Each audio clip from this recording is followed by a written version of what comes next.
Business Insider breaking down my $306,500 salary in San Francisco. What?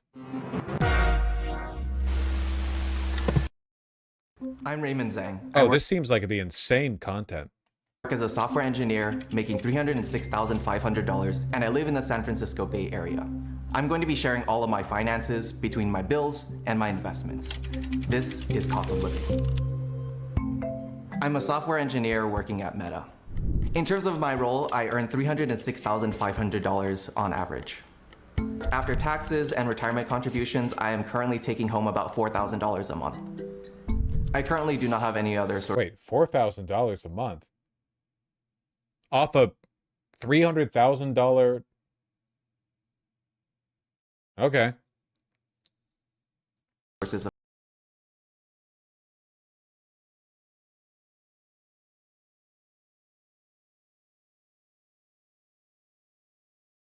My role is fairly dynamic, so I could be doing anything from software engineering and actual coding. Where is the money? $4,000 a month. Where is the money going? Did he say 14,000? I'm a software engineer working at Meta. In terms of my role, I earn $306,500 on average. Taxes and retirement contributions, I am currently taking home about $4,000 a month. No, yeah, take home pay 4,000. He puts 7,500 to benefits, 2,500 to taxes, 4,000 is take home pay. Yeah, he is 401k maxing. God damn, that's a significant contribution to the retirement accounts. This is more than I put away.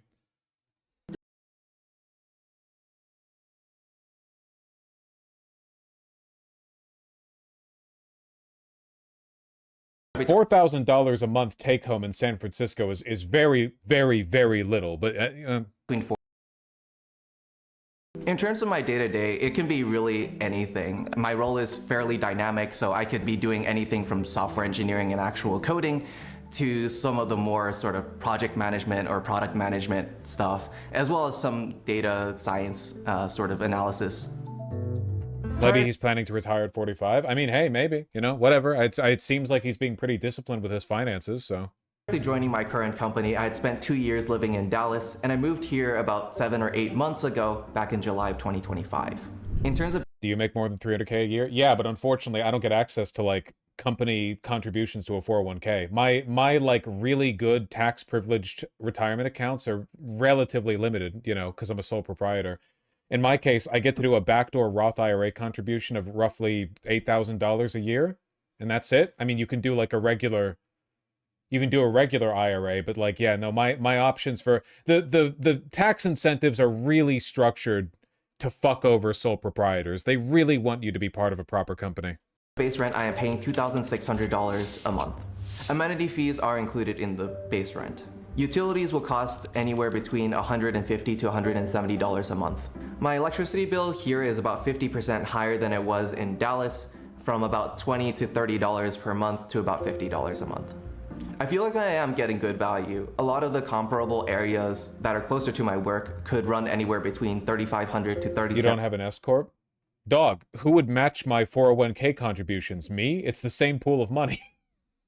Now, I'm familiar with the potential benefits of an S-Corp or an LLC filing, but like, again, a lot of them don't really apply if you are the source of income yourself, you know?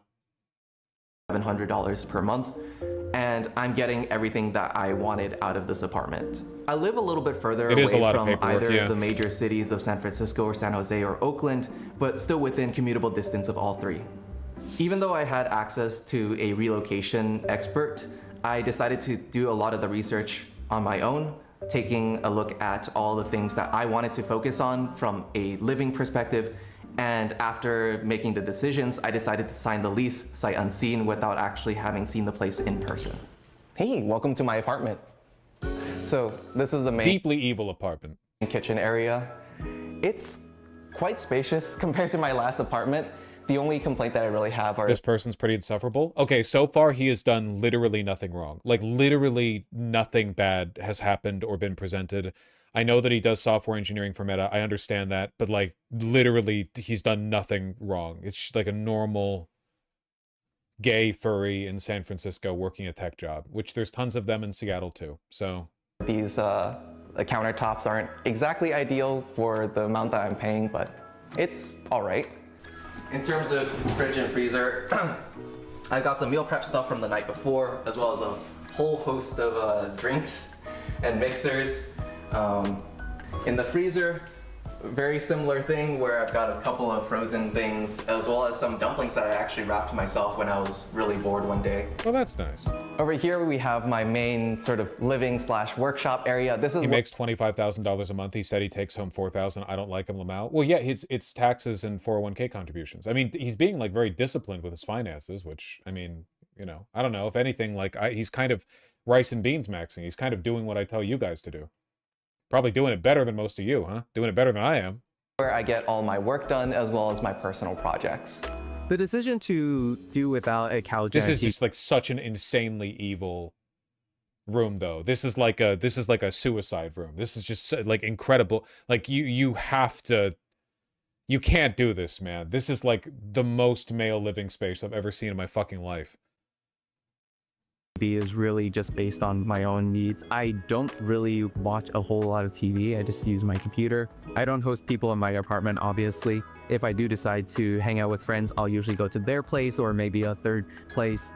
And in the case of hanging out with my friends in virtual reality, well, everyone's sort of split off in their own physical space. I'm not defending this. So it's VR chat, right? He's in VR chat. It's VR chat. He's in VR chat. We've also got a couple of other things over here. Just the DJ controller because Oh my God. You know what? God bless. Okay, I'm in favor of the denormalization of American society. It's whatever. It's fine. Really don't have a lot of other space to put it, as well as my robot cleaner, which gets the job done. It's not perfect, but it definitely helps. It's AI generated though. Is this AI? How can you tell this is AI? I don't know. Whatever. In terms of having to clean. Over here we've got just the bedroom. I mean, there's really He lamp mogs most of you. Gotta be real. He lamp mogs most of you. I bet some of you are still using your goddamn overhead light for your bedroom. Not much to my bedroom. It gets the job done for me. I have my blanket, my pillow, a filing cabinet doubling as a nightstand, as well as my charger there. It's all that I really need at this point. And this is my bathroom. The highlight of this is really the bidet that I installed. It was about $400 or so, but it was a really, really nice quality of life improvement for myself.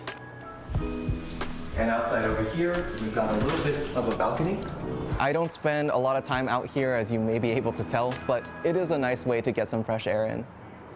I've been told by many of my friends that my living situation is very Spartan, but really it's an intentional choice to pick and choose parts of my life that I decide to spend more or less money on.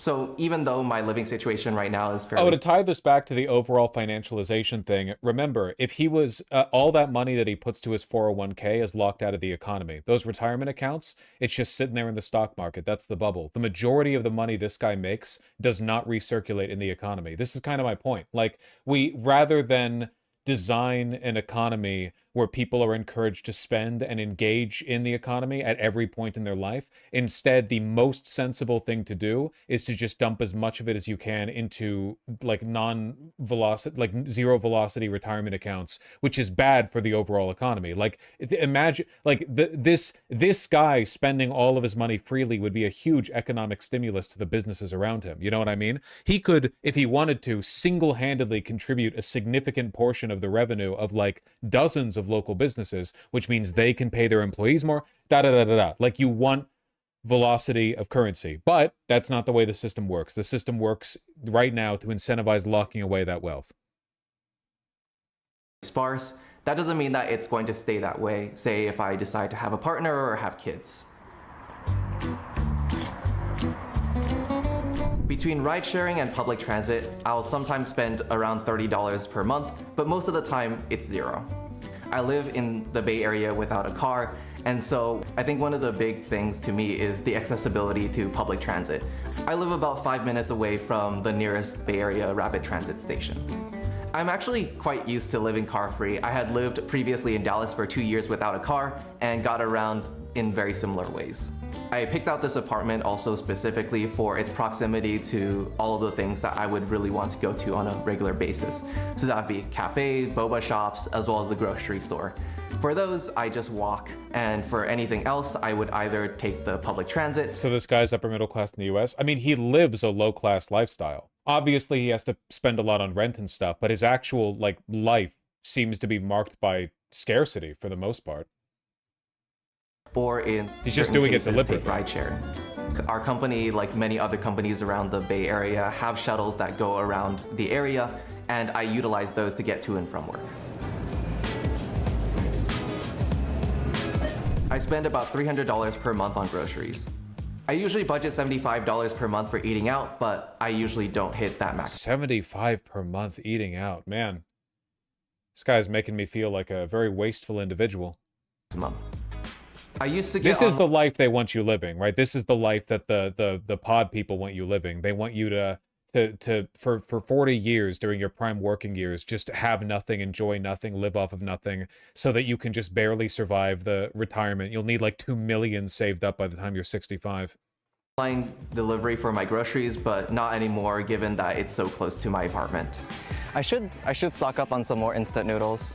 In terms of what I cook on a daily basis, I don't really have a set plan because of the fact that my company subsidizes both my breakfast and my lunch. Good. But yes, beef short rib, $14.34 or $10.99 per pound. This is a cut that usually isn't super widely available in Western grocery stores, so always nice to pick some up from the Asian grocery store. In terms of dinner, I'll usually meal prep some sort of protein as well as vegetables. So that could be chicken, it could be some fish. It really just depends on my mood. This herbal tea, this stuff is gas. Also a ton of sugar in there, but really, really good. So a pack of 6 for $3.99. I'm lucky enough to be in a situation where food prices have not really affected how I socialize or make these decisions around food choices.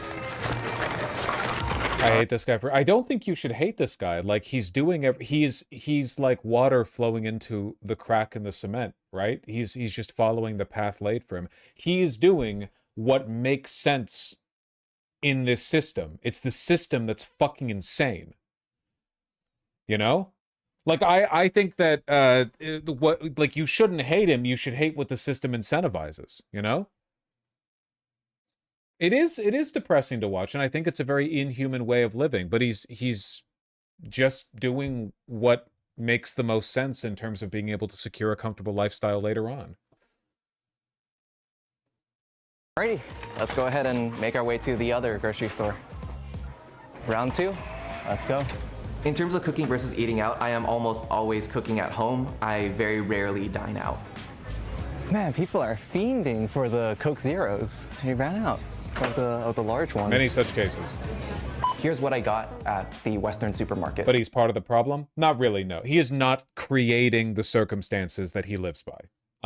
He's not. He is just again, like what you're engaging in right now is petty grievance politics, not class analysis. Marx would never look at this and go, this guy's the problem. You're resentful to him because he obviously chooses to live a lifestyle similar to many of you, not out of necessity, but out of choice, while still saving up a good nest egg. And I understand that, but it's not like reasoned. He's not a worker. He's objectively a worker. What are you talking about? He's a proletarian. Now he's exemplifying their ideals. Yeah, but not willful. Like it's so are you. Like it's the system. It's a broader system. Wait, does he own the company? Does he own Meta? Damn, Zuckerberg really upped his look to get on Joe Rogan. Fucking, it's crazy the shit you can get done these days. A loaf of white bread. A bag of white rice. A dozen eggs. A bottle of Coke, and a gallon of whole milk. He's a worker. In total, this came out to be $22.34. Now, this isn't necessarily what I would get on a regular basis, but it's just to give an idea of how much things cost in my area. What do you do for fun in your free time? I can guess. That's an excellent question. In terms of what I do in my free time, there are really three major areas that I spend my money on. The first is finances, so really a lot about the credit cards and churning and that sort of thing, as well as my personal finance. That's okay, genuinely, this guy's a victim. I hope you all understand that. Like, that genuinely, that's really fucking sad. What do you do in your free time? What do you do for fun? Well, I do min-max my credit card rewards. I wonder if he's like a second-generation immigrant, so his parents, I don't know, I'm just kind of guessing here based on stereotypes, but maybe his parents grew up like rather poor and moved over to the United States so that he could have a better life. And they're like, well, you landed a great job, you did good in school, you landed a great job, now you have to like save. And he's doing it like perfectly. He's doing a perfect job of doing that, but it's like, it's so inhuman. There's also a big aspect of travel, whether that's domestic or international. And I am also an active participant in the furry community. I currently spend about $1,000 a year just for the privilege of owning the credit cards that I currently hold on to. He gets the good benefits. His bank's contributing to his 401k. In terms of my hobbies, I generally spend between $400 and $500 a month across all of them, though in certain cases I will spend a little bit more money, and I'm currently saving up for a fursuit. On average, depending on where your maker is, as well as how reputable they are, a fursuit will generally cost between $4,000 to $7,000. Honestly, good for it. I'm glad that he's willing to splurge on at least one actual hobby or interest. Contribute to the economy a damn bit. The furry community means a lot of different things to various people. To some people, it's a way of expressing themselves, sometimes in adult ways, and other times it's just a way of designing a fictional character and sort of living in a bit of a mascot costume for a while. To me, being part of this community really means designing my own characters, as well as embodying them in the form of either commissioning art, or in some extreme cases, commissioning fursuits. And all of this faux fur, or at least part of it, will eventually end up on the head. Oh. This is a bigger part of the project, especially since I'm not super familiar with sewing, but it'll eventually end up on there. So my character currently is a bit of a cyborg hybrid between a canine as well as a robot. Isn't there like drama in the furry community about this specific type of fursona with the, I don't know, this is like asinine and be a genuine, like even from my knowledge beyond like my understanding of the situation. The protogen thing. Known in the community colloquially as a protogen. I think. Good call. For really anything mentioning furry in the furry community as well, because of it being a sort of historically marginalized community in the social space, there are a lot of concerns around doxing, as well as in general people not necessarily being super comfortable with being public with this. I just happen to be one of the stupid people that decided to go public. Yeah, I mean, you know, things have changed. Furries were like the internet punching bag for a decade for literally no reason, then all the people making fun of them became furries themselves. With this, I don't really spend a lot of money on improving my finances. It's more so of a lifestyle choice to take a look at credit cards. Marginalized community, fucking please. It is. I mean, more so it was, I guess. But he's also obviously gay. I mean, sorry to like roll that one out on you guys. I'm sure it must come as a shock, but like, yeah, there's two elements to this. My guess is that he's not out as gay to his parents, which is why he's comfortable saying furry, but not comfortable admitting he's gay. The perks that they offer and whether or not it's really worth it to me. In terms of maximizing your value for the points, this is really a process of trying to earn those points in the most efficient way and spending those points in the most efficient way. Generally, in terms of earning, you're going to be getting those from sign-up bonuses rather than everyday spend. And in terms of actually cashing in those points, you're going to be trying to look for value where, say, maybe a business class ticket might be $5,000, but only $2,500 worth of points. I would genuinely rather be poor than spend my time with all the wealth that he has, or that I have, to spend my time doing this. I mean, I'll min-max to like some extent, but Jesus, like juggling multiple credit cards. Look, maybe some people have a better head for it than me. He works in Silicon Valley, he works in tech. Maybe he just likes spreadsheets, but I sure as fuck don't. I was fortunate enough to grow up in a household where my mother was very financially literate, and she was actually the one that got me interested in credit cards and churning in the first place. The most recent trip that I did was to Southeast Asia, so Singapore as well as Malaysia. I was fortunate enough to bring my dad along as well as my sister. Well, that's nice. I have health insurance provided by my employer. I am currently paying for a high deductible plan and I spend about $17 per month. I currently do not have any recurring healthcare costs. $17 per month. In terms of staying fit, my Meta's got a good package, I assume. Apartment has a gym, but in case I'm lazy... Oh, okay. Hold your horses, bucko. Now we're finding something to criticize. In terms of staying fit, my apartment has a... What is that range of motion? What are you trying to do? Knee-ups? Bucko. Come on. I mean, this is a legitimate exercise if you're trying to make your knees stronger. Is that what you're trying to do? I can't imagine as like an 80-pound guy you have many knee problems at this age in your 20s, but... gym, but in case I'm lazy to do that, I also do bodyweight fitness, and for cardio and aerobics, I do dancing. There we go. One of the big parts about the furry conventions as well are the raves that happen in person, and there are some people there that know how to dance.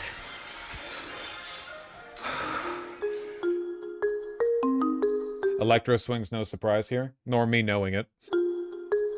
In any given month, I will save anywhere between $5,000 to $20,000. In terms of that large range, it really depends on whether or not my 401k is maxed out, whether or not I have any stock vesting, and whether or not I have any bonuses. In terms of matching out my 401k with my employer, I contribute $24,500 up to the maximum limit that I can contribute alongside my employer contributions. Yeah, he's gonna be retiring at like 30, dog. In addition to that, I make after-tax contributions all the way up to the IRS limit of $72,000. So in total, about 1/6 of my compensation is going towards my 401k. In terms of my other investments, I also max out my Roth IRA and HSA every single year, and then any additional money goes into my brokerage account. I'm currently about 80% invested in the US stock market and 20% internationally. I think like with many other parts of my generation, there is very much a big split in terms of financial literacy, among other things. There's a swath of people who are fairly well educated in terms of personal finances, and there are a lot of those who are just getting by. I view personal finance in a very similar way as I do personal fitness. Rip his stocks. He'll be okay. He's clearly used to living, you know, with, let's say, modest means. All jokes aside, I wish I was as disciplined as this legend. It's no way to live. It's no way to live. It's very artless. He lives in a white box, a pod. His interactions, his socializing are all done through a fucking MetaMask, the goggles. It's also, again, economically unsustainable. You literally cannot sustain an economy if everyone lives like this. To repeat, it is impossible for a country to survive if everyone acts this way, because nobody would be spending money at any businesses, so no one would be getting paid at the businesses. There would be like no velocity of money. This is not a good way to live for yourself and broadly distributed the whole economy, you know? It's very sad, but this is the way we are headed. This is the way everything is headed. A lot of the core concepts are fairly simple, but it doesn't mean that it's easy to follow, and there are a lot of traps along the way. I'm aiming to retire by the age of 30, in which case... What did I say, folks? I don't think you're going to be... I think 30 is a bit of a low estimate there, though. Like, you should... I'll need about $1.6 million to do so. In terms of why I decided to start pursuing the path of financial independence and retiring early, I wanted to build a life for myself where I wouldn't have to work for money all the way up until 65. There's a lot of moving parts when it comes to retirement planning and even establishing a goal. No, 1.6 million at 30 is not enough unless you expect the stock market's going to keep going up the way that it has been. A crash would wipe the fire out. If you had 5, maybe 10 million, then I think you could probably retire at 30, even with some market volatility. But 1.6 million, I don't, well, I don't know, man. Maybe he'll just go and live in like Malaysia and spend $1 a month on food. Is a bit of a moving goalpost in general. The rule of thumb in the community is to multiply your expenses by 25, or otherwise known as the 4% rule. And if you're retiring earlier than, say, around 40 or so, you might want to add some leeway to that. And so my budget is a little bit greater than the actual 4% rule. There's a lot of different projections in terms of how much I'm going to be contributing in the future, as well as how the stock market is going to do over that course of time. Yeah. I have way too many sheets in this. So every month I'll create a copy of this sort of base spreadsheet. I designed it myself. I don't really have a template that I follow, and I prefer it this way. It's more of a DIY approach of if I decide that there are certain categories that I don't want or categories that I do. Jarvis, price in the Steam Deck inflation. Fuck! 31 it is. Need, then I'll just add it onto the spreadsheet and it'll be copied over for the remainder. It's just so inhuman. It's not that I hate him. I just think he's subhuman. Well, subhuman has a very derogatory connotation, but I do believe this is an inhuman way of living. I guess like looking at this to draw back on an earlier literary reference, I get the same feeling that I do watching or like reading 1984 with like the outer party bureaucrats or the you know, the pros or whatever, where it's like the world has created for them a life that is in a very, for the outer party members at least, specifically privileged, but there is no love or life in it. It is very sad, yeah. But again, I feel no disdain towards this guy at all, though I'm sure he's probably like insufferable about AI or whatever. It's just a very inhuman way of living, but it's also the correct way of living, you know, efficiency-wise or whatever, so... I don't know. I'm rooting for him. I hope he develops. I hope his soul is able to grow. However long I decide to do this budgeting. I actually do have a larger tax sheet that does track down in terms of like taxes that I'm paying, in terms of the income that I'm getting. Mark's predicted you capital leading to you living this way. Yes, it's quite. I think somebody posted this quote in chat earlier. The less you eat, drink, buy books, go to the theater or to balls or to the pub, and the less you think, love, theorize, sing, paint, fence, etc., the more you will be able to save, and the greater will become your treasure, which neither moth nor rust will corrupt, your capital. The less you are, the less you express your life. The more you have, the greater is your alienated life, and the greater is the saving of your alienated being.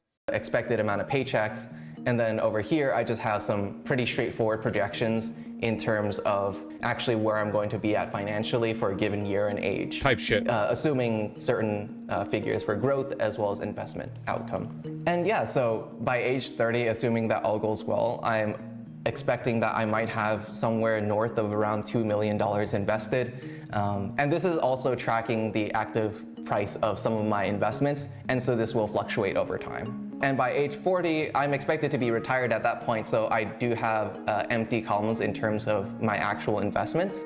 But at that point, I might have somewhere in the north of $7 million invested. I think a very interesting part of the FIRE community is that it has... These are very optimistic assumptions, by the way, just in case you're doing the math, but not impossible. Splintered off into various groups and evolved from its original form around the 2010s that was largely focused on frugality at all costs. Now there are folks such as myself that sort of can have their cake and eat it too, where we are able to live a very fulfilling lifestyle and save a lot for retirement. In terms of my lifestyle after retirement, I don't expect that I'm going to stop working entirely. I might pick up some odd jobs or contracting work every now and then, just if I decide that it's interesting to me. Other than that, it's really going to be populated with travel as well as attending conventions and just being myself. I think one of the biggest privileges for myself is that I am able to earn enough of an income where I could reasonably support my family if they were ever in trouble, and in the case of a future family, that would be something that I would have to readjust over time. Moving here has definitely been worth it. Even though the cost of living is higher, the job compensation and the opportunities available here are really unmatched. In terms of staying here long term, that's an existential question. I think in terms of long-term living, I plan to move back to the Los Angeles area. I could definitely... Is this not solace enough for you? You want to make it worse?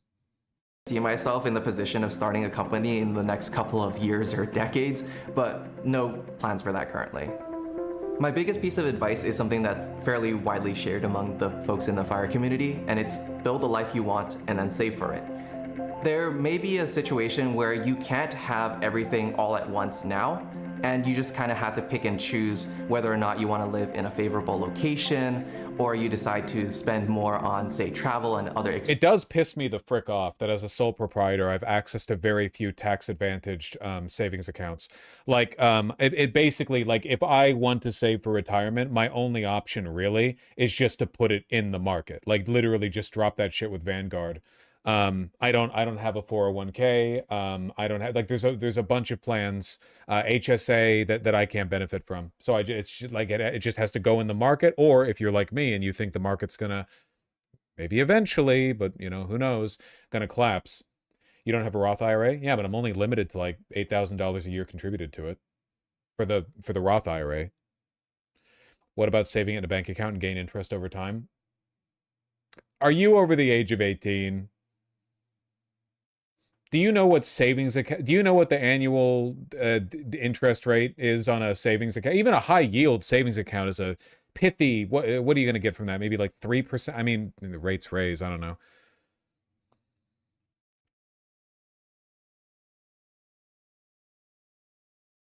There's savings accounts with 3.8%. That's 3.8%.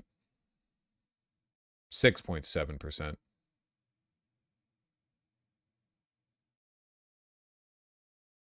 Go buy some US bonds? Well, shit, I mean, at the rate the treasury yield's going, maybe.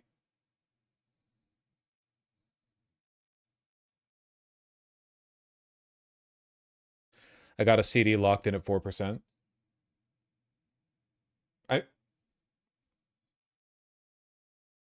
I really don't think 4% year over year is okay. I'm complaining about the unfairness relative to this guy. I know you can get like a 4% if you're looking for it. It's just this guy he's getting employer matched 401k contributions tens of thousands of dollars per month. That's what I'm complaining about. This is not a disgruntlement on my part that's going to be resolved with the reminder that I could lock in a 4% CD, which, like, even if I wanted to. Listen, okay, here's what I'll dump $250,000 in my Vanguard account after the markets collapse, okay? That's what I'll do. I'll wait for Nvidia to go down to $1 after Huang goes out there and says, "Yeah, it was all fake, Lamau," and then I'll rise to the top. I'll buy the dip. Experiences, or maybe on some of the other material goods that you're looking at. Oh man. I'm gonna get roasted by so many people. It's gonna be the... Isn't buying the dip a bad idea? Living is a bad idea, okay? We're all trying to make our best. What do you want to bet all the comments are just about him being a furry? Oh, okay. It's not so bad. I love this. He's not mindlessly consuming. Oh. When you have money, you're supposed to spend money. The point of having money is to spend the money. You're not Consumerism is a problem, though. Consumer spending is a good thing. It is a good thing. Consumerism has problems culturally, but it is good for people who have money to spend the money. But people would only be willing to do that if they felt stability. No one's going to do that when there's fucking no job security. I'm 19. Half the people I graduated alongside got locked into that guy's mindset and lifestyle. Yeah, because nobody believes in the future anymore.